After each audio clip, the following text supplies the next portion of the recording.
અણગમતા વાળ માટેની લેસર સારવાર અથવા તો લેસર હેર રિમૂવલ સારવાર શું ફૂલ બોડીમાં કરી શકાય?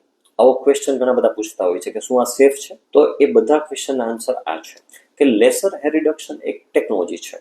તો એ ટેકનોલોજીની અંદર ડાયોડ અને ટ્રિપલ વેવલેન્થ ટેકનોલોજી આવતી હોય છે કે જે ડાયરેક્ટલી વાળના મૂળ એટલે કે મેલેનિન ઉપર અસર કરે છે.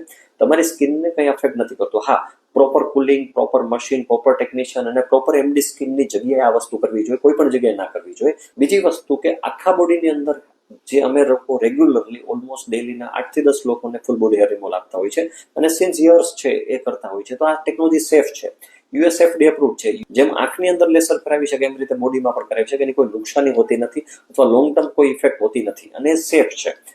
પણ આ સારવાર છે એ પ્રોપર ટેકનિકથી પ્રોપર જગ્યાએ કરવામાં આવે ને એના સેશન્સ હોય છે. જો એ રેગ્યુલરલી કરવામાં આવે તો ડેફિનેટલી તમને હેર રિડક્શન પણ થાય છે અને અણગમતા વાળમાંથી પરમેનન્ટલી તમને છુટકારો પણ મળી શકશે.